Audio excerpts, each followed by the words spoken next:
what I want to do now is before we get into do the table topics, I think now is a good time for Morgan to give some tips, his own tips, and completely unsolicited. Morgan came to me and said, "I'd like to be part of this public speaking workshop and share some of the things that he's learned over the years on how to give a good presentation." So uh, let's give our attention to Morgan.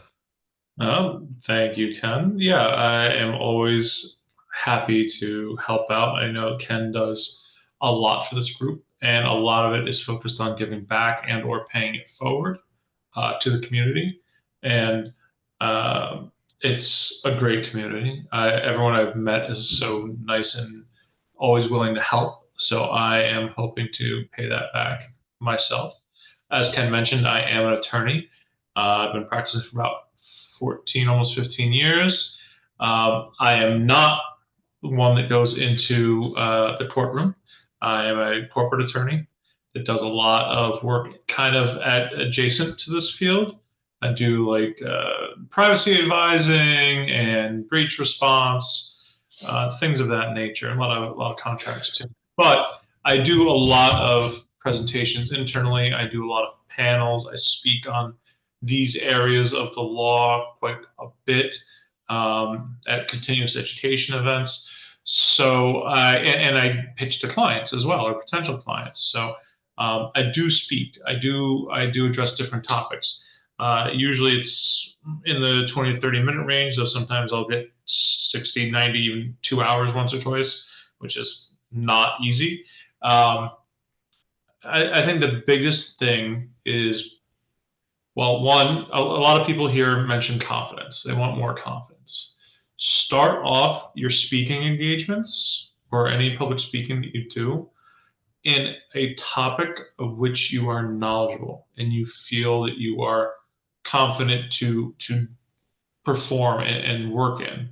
Like your area of work, whatever you do on a regular basis that you know you are excellent at, start with that. Especially if you have anxiety issues with lots of people listening to you or something like that, it will help. It will help settle you down. Um, that's and just prepare. Know your material inside and out. Look up common questions that people have who are not as knowledgeable about you. Just start googling and get an idea of what people are looking for. Um, a few more tips that you might not hear generally, but go around law schools quite a bit, are um, think about your audience and what matters to them and how they receive information. So you wouldn't present to the management team of your company the same way you would to your boss or the CTO or somebody, right? The CTO can process information more similar to it sounds like most of the people here. Maybe not Angeline, but your immediate boss or someone in your vertical part of the company that you report to eventually, they know what you do, more or less. But the CEO of your company might not. So you have to take that into account when you're using language and maybe using analogies to help them understand. But also, you might want to keep things in short little snippets. The higher you go on the food chain, the less time people usually have. So they need quick bullet points that are actionable and tell them what they want to know. They might ask you a question or two, and you can do the same thing there. What else? So one of the big law school tricks for writing, and it works, I think, equally well for speaking, is you can use the IRAC method or the CIRAC method. CIRAC. Conclusion, inquiry, reasoning, analysis, conclusion. So you make a big sandwich out of it. You tell someone the answer when they ask you a question. You go through your reasoning and your analysis, and you finish it off with a conclusion again, so it sticks with them. Um, Now, one of the other topics I heard Ken mention is the table topics and getting things on the spot. Um, especially when you are in a group of people you don't necessarily know. And I had to chuckle myself. Kind of sounds like you're trying to people to be politicians. Like it's fun to watch politicians rattle off and change topics when they don't know the answer. They bring it to something that they do know. Nobody likes to say, "I actually don't know about that." You can try that approach, but you have to have a sense of the room you're in. Politicians can get away with that because there's a lot of people of different levels of understanding that won't care or won't realize how smoothly they've navigated away. But depending if you're in a very what's the word I'm looking for cohesive room where everyone's kind of in the same boat, you have to try your best to answer that. And a lot of times people will respect if you say, I'm not really sure about that answer. I don't know, but I'm happy to look into it and get your information. We can talk about it later. Um, these are two different ways to do it. And also, if you are talking to someone you've never met before, say their name a few times. That sticks with people too. That resonates. Even if you don't get a right answer, uh, yeah, I'll put that in there. Even if you don't have the answer, you'll get they'll have a positive. They'll remember the positive experience with you because you use their name. I would use it as soon as you meet them. Hi, nice to meet you, Steve. And then, 30 seconds go by, you say Steve's name again. 3 minutes, if you're still talking, say Steve again, and then to the close. And that will also help you remember Steve's name or whoever it could be. Um, so just a couple of tips. And again, this is just to help if you don't really know an answer. You still walk away with a positive experience and someone who views you favorably. Um, so I'm just going to drop that into the chat. But I am hoping that you all get something helpful from me out of this. Uh, and I'm able to give you some good feedback. That is So, great. Thank you, Morgan. Um, I have not heard C-Rack. That's a lot of people just say IRAC. Iraq. Okay. Issue, reasoning, analysis, conclusion. I But like you're the, right to have the conclusion you're right. sandwich style. Yeah, yeah, yeah. I mean, that's it's kind of like when you're giving a presentation to executives, you want to give the executive summary first and then go into the details and then sum Yep. it up again. Yeah. Yeah. Higher the food chain, the fewer the words, and nice and bullet pointy. Yeah. No, excellent. So, terrific. All right. So, what we're going to do, Morgan, is I'm going to make you the guinea pig for table topics. You're going to be the first Okay. one, even though you haven't done this yet with our group, but I'm sure you can handle it. So, let's see. And you have 3 minutes, okay? That's your goal to hit 3 minutes. Oh wait, sorry, wait. Let me make sure. 3 minutes. On the mystery topic, Yeah, on the mystery topic. Wait, 3 minutes might be too long. Hold on, let me see what we say. pull up chat Oh no, no, no. GPT. It's only no chat GPT. No, it's you got to just talk for 1 minute. Okay. Um, Hmm. and, and not go over 2 minutes. Okay, that's your Well, goal. that's another thing to realize, everyone, is you might think it's gonna that the time is not enough or it's too much. Like if someone tells you you have to do a 20-minute window, it doesn't take as long as you think. You just have to practice your pacing and speak clearly. You don't want to be zipping through just to read through everything that's on your screen or on your paper. So pacing is important.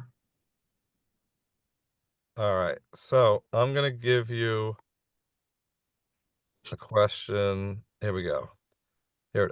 What is one life lesson you learned the hard way?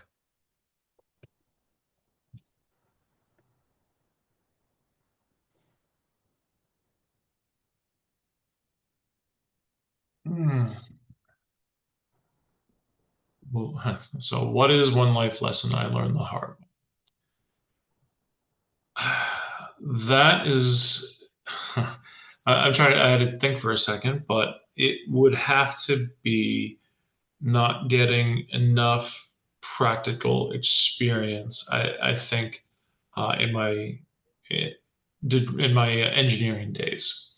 So I went to school for engineering, not like electrical engineering or computer engineering. I was a chemical engineer, and I really enjoyed it. I was doing really well my first year, um, and then I started loading up too much on my classes and did too many classes at once, too many credits, and I spread myself very thin. And the impact it had on my GPA turned around and cost me some internship interviews, and it kind of just had a reciprocal effect throughout my career, and it was very disheartening when I did it. When it happened, and I was watching other people making really good moves in their professional career and getting great internships that turned into offers after college, and I was doing everything I could to work with professors and get recommendations and internships. But the thing that I learned from it is that if you keep trying and you keep learning, you can find something. And I did. And that being said, I did eventually decide to stop everything and go to law school, but it was a very tough thing to learn how to not to take it easy once in a while and see the repercussions it had on my trajectory. Who knows if I would have gone to law school had this not happened in this particular way. So um, glad it did though, because my life has turned out, pretty well, all things considered. Hopefully, you don't hear my kids screaming in the background though. They're very well behaved, but Nice loud. job. Nice job. So notice how Morgan didn't have any of those filler words, the ums and the ahs. I don't feel.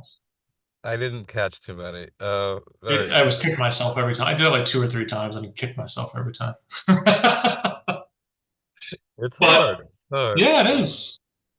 And he took a break before speaking. He gave himself a couple of seconds. He did a 5-second pause, thought about it, and repeated the question. Did you notice that? That's a great tactic when you're not sure of the answer, and it buys yourself some time. And Hmm. that's what we teach everybody. And he was able to really bring something personal about his life and make it compelling to listen to as well. So wonderful job. Hmm. Yeah. All right. So Real life helps sometimes. yeah. And And I tried to do something that might inspire as well. Like just because you might have had a bad GPA or you didn't get it. One thing I tell to the younger attorneys in my firm, and I don't know if it necessarily applies to them, but it's just because I literally say this a lot actually. Life can be like a movie at times. It doesn't always start there, it might not start the way you think, but the good ones always have a great ending. And if you are working in my firm and that's not where you thought you'd be working, or you thought you'd be in public service or something like that, or if this is true of any of you, just keep going. You will get to where you're meant to be. great So, advice. And yeah, I think we all have that problem when we're stuck in the middle of it. Take a step back. But I love it. All right. Who's daring enough to try this uh after Morgan did? Who's ready to go next? the next topic is economic policy. I will be driving in a few minutes, so maybe I can go if I can. I don't want to be that Okay. guy from the last call. Okay. All right, so you need a few minutes? No, I think I'm good for Oh, you now. can I do think it now. You can yeah, you're ready now? yeah, Okay. now versus I will start driving when my daughter Okay. is back. Yeah, so All right. Jesse, do you want to? Oh no, we'll have Morgan do be a judge. Okay, Morgan? All right. so the rules are not beyond 1 minute, right?